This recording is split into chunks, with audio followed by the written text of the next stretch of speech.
السلام علیکم ورحمۃ اللہ وبرکاتہ۔ الحمدللہ کفا وسلام علی عبادہ الذین اصطفیٰ، اما بعد۔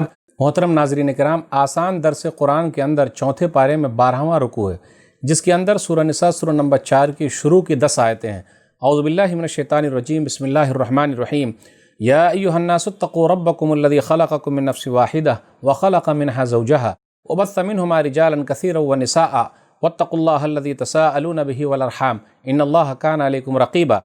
اے لوگو، اپنے رب سے ڈرو جس نے تمہیں ایک جان سے پیدا کیا اور اس سے اس کا جوڑا بنایا، اور پھر ان دونوں سے بکثرت مرد و عورت پیدا کر کے زمین میں پھیلا دیے، اور اللہ سے ڈرو جس کا واسطہ دے کر تم آپس میں سوال کرتے ہو، اور رشتے ناطے توڑنے سے بچو، بے شک اللہ تم پر نگہبان ہے۔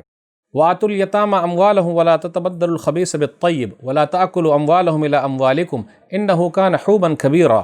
اور یتیموں کو ان کے مال واپس دے دو، اور اپنے گھٹیا مال کو ان کے اچھے مال سے نہ بدلو، اور ان کے مال اپنے مالوں کے ساتھ ملا کر مت کھاؤ، بے شک یہ بہت بڑا گناہ ہے۔ وَإِنْ خِفْتُمْ أَلَّا تُقْسِطُوا فِي الْيَتَامَىٰ فَانكِحُوا مَا طَابَ لَكُم مِّنَ النِّسَاءِ مَثْنَىٰ وَثُلَاثَ وَرُبَاعَ فَإِنْ خِفْتُمْ أَلَّا تَعْدِلُوا فَوَاحِدَةً أَوْ مَا مَلَكَتْ أَيْمَانُكُمْ ذَلِكَ أَدْنَىٰ أَلَّا تَعُولُوا۔ اور اگر تمہیں ڈر ہو کہ یتیم عورتوں کے ساتھ انصاف نہ کر سکو گے، تو ان کے سوا جو عورتیں تمہیں اچھی لگے ان میں سے 2-2، 3-3 اور 4-4 سے نکاح کر لو۔ پھر اگر تم ڈرو کہ ایک سے زیادہ بیویوں کے درمیان انصاف نہ کر سکو گے تو ایک ہی سے نکاح کرو، یا اپنی ملکیت کی لونڈیوں سے ازدواجی تعلق رکھو۔ یہ زیادہ مناسب ہے کہ اس طرح تم ناانصافی کرنے سے بچے رہو گے۔ وَآتُوا النِّسَاءَ صَدَقَاتِهِنَّ نِحْلَةً فَإِن طِبْنَ لَكُم عَن شَيْءٍ مِّنْهُ نَفْسًا فَكُلُوهُ ہَنِیئًا مَرِیئًا۔ اور عورتوں کے مہر انہیں خوشی خوشی دے دو، پھر اگر وہ دلی خوشی سے اس میں سے کچھ تمہیں چھوڑ دیں تو اسے شوق سے کھاؤ۔ وَلَا تُؤْتُوا السُّفَهَاءَ أَمْوَالَكُمُ الَّتِي جَعَلَ اللَّهُ لَكُمْ قِيَامًا وَارْزُقُوهُمْ فِيهَا وَاكْسُوهُمْ وَقُولُوا لَهُمْ قَوْلًا مَّعْرُوفًا۔ اور تم اپنے وہ مال بیوقوفوں نادانوں کے سپرد نہ کرو جنہیں اللہ نے تمہاری گزر بسر کا سہارا یعنی ذریعہ بنایا ہے، البتہ ان میں سے انہیں کھانا کھلاؤ اور لباس پہناؤ اور ان سے اچھی بات کہو۔ وَابْتَلُوا الْيَتَامَىٰ حَتَّىٰ إِذَا بَلَغُوا النِّكَاحَ فَإِنْ آنَسْتُم مِّنْهُمْ رُشْدًا فَادْفَعُوا إِلَيْهِمْ أَمْوَالَهُمْ وَلَا تَأْكُلُوهَا إِسْرَافًا وَبِدَارًا أَن يَكْبَرُوا وَمَنْ كَانَ غَنِيًّا فَلْيَسْتَعْفِفْ وَمَنْ كَانَ فَقِيرًا فَلْيَأْكُلْ بِالْمَعْرُوفِ فَإِذَا دَفَعْتُمْ إِلَيْهِمْ أَمْوَالَهُمْ فَأَشْهِدُوا عَلَيْهِمْ وَكَفَىٰ بِاللَّهِ حَسِيبًا۔ اور یتیموں کو آزماتے رہو یہاں تک کہ وہ نکاح کی عمر کو پہنچ جائیں، پھر اگر ان میں سمجھداری پاؤ تو ان کے مال انہیں سونپ دو، اور تم اس خیال سے ان کے مال حد سے بڑھ کر اور جلدی جلدی نہ کھاؤ کہ وہ بڑے ہو جائیں گے اور اپنا حق تم سے لے لیں گے۔ اور جو سرپرست مالدار ہو تو اسے یتیم کے مال سے بچنا چاہیے، اور جو فقیر ہو محتاج ہو تو وہ دستور کے مطابق اس کا مال کھا سکتا ہے۔ پھر جب تم ان کے مال ان کے حوالے کر دو تو ان پر گواہ بنا لو، اور اللہ حساب لینے والا کافی ہے۔ للرجال نصیب مما ترک الوالدان والاقربون وللنساء نصیب مما ترک الوالدان والاقربون مما قل منه او کثر نصیبا مفروضا۔ مردوں کے لیے اس مال میں حصہ ہے جسے ماں باپ اور رشتہ دار چھوڑ کر جائیں، اور عورتوں کے لیے بھی اس مال میں حصہ ہے جسے ماں باپ اور رشتہ دار چھوڑ جائیں، خواہ وہ مال تھوڑا ہو یا زیادہ، ان میں ہر ایک کا مقرر کیا ہوا حصہ ہے۔ وَإِذَا حَضَرَ الْقِسْمَةَ الْقُرْبَىٰ وَالْيَتَامَىٰ وَالْمَسَاكِينُ فَارْزُقُوهُم مِّنْهُ وَقُولُوا لَهُمْ قَوْلًا مَّعْرُوفًا۔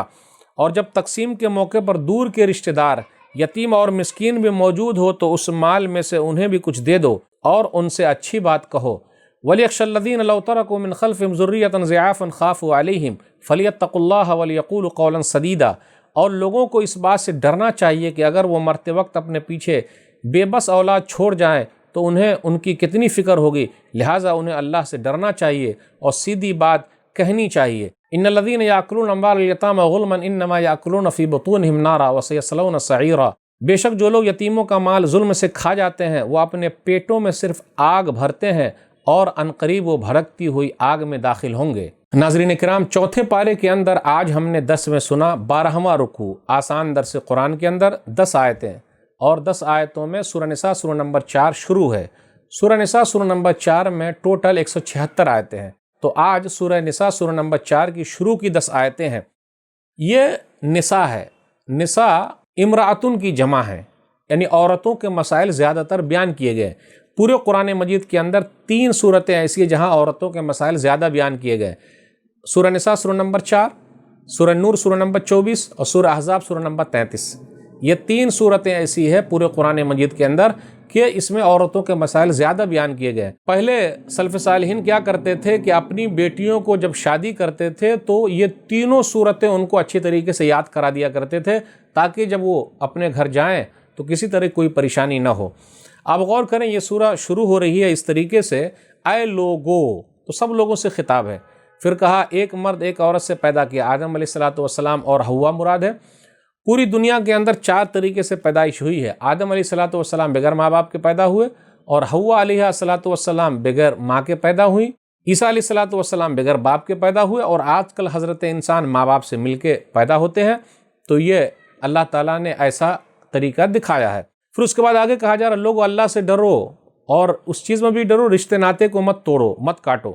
جو رشتے ناطے کو کاٹتے ہیں، رشتے ناطے کو نہیں نبھاتے ہیں، وہ صحیح نہیں ہے۔ لا يدخل الجنۃ قاطع رحم، صحیح مسلم کتاب البر والصلہ کتاب نمبر 45 حدیث نمبر 2556 کہ جو رشتے ناطے کو کاٹ دیتا ہے، نبھاتا نہیں ہے، وہ جنت کے اندر داخل نہیں ہو سکتا۔ رشتے ناطے کو نبھائیں گے تو اس کا بڑا فائدہ ہے، عمر میں اضافہ ہوگا، روزی میں زیادتی ہو جائے گی۔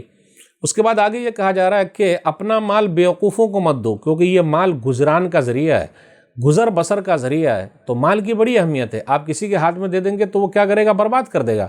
مال بڑی محنت سے لوگ کماتے ہیں، تو یوں ہی ہاتھ میں دے دیں گے تو برباد ہو جائے گا۔ یتیموں کا خیال رکھنے کے لیے کہا گیا ہے۔ اس کے بعد آیت نمبر 3 اور 4 کے اندر یہ کہا گیا نکاح کرو عورتوں سے، 2 سے 3 سے 4 سے، دیکھیے 2 سے اسٹارٹ کیا گیا ہے، اور اگر نہیں طاقت رکھتے تو ایک ہی سے کرو، یعنی انصاف نہیں کر سکتے تو یہ انصاف سب سے اہم چیز ہے۔ جو انصاف کر سکتا ہے تو وہ آرام سے 1 سے لے کر 4 تک شادی کر لے۔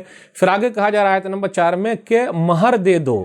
آج کل کیا ہو رہا ہے، مہر زیادہ باندھ دیتے ہیں لیکن دیتے نہیں، رات میں بولتے ہیں معاف کر دو، جی نہیں، مہر کبھی معاف نہیں ہوگا، مہر تو دینا ہی پڑے گا، چاہے پورا دے دیں ایک ساتھ یا بعد میں دیں، یا کچھ دیں کچھ بعد میں دیں، اور اگر نہیں دیے تو زمین میں سے یا مال میں سے دینا پڑے گا، چکانا پڑے گا۔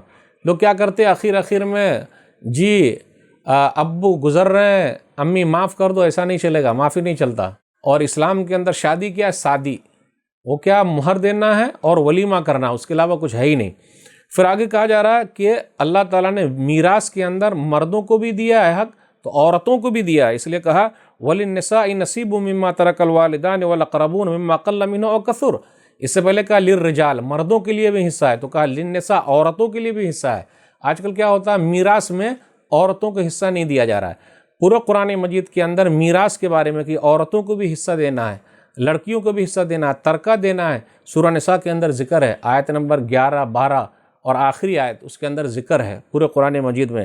آج دیکھ لیجئے کتنے لوگ اپنے بہن کا کھائے ہوئے ہیں، لوگ کیا بولتے ہیں، جی بہن نے معاف کر دیا۔ تو کبھی ایسا بھی ہونا چاہیے کہ سب بھائی لوگ مل کے کہے بہنوں تم ہی بانٹ لو، ہم بھائیوں نے معاف کر دیا، لیکن ایسا نہیں ہوتا۔ ہوتا کیا؟ جی نہیں۔ تو حق دینا ضروری ہے عورتوں کا۔ جو لوگ یتیموں کا مال کھا رہے ہیں وہ صحیح نہیں، پیٹ میں آگ بھر رہے ہیں۔ یہ چند باتیں تھی، اللہ سے دعا ہے کہ اللہ تعالی ہم لوگ کہنے سننے سے زیادہ عمل کی توفیق دے، آمین، اور عورتوں کو ان کا حق ادا کرنے کی توفیق دے، آمین، میراث میں ان کا حق دینے کی توفیق دے، آمین۔ والسلام علیکم ورحمۃ اللہ وبرکاتہ۔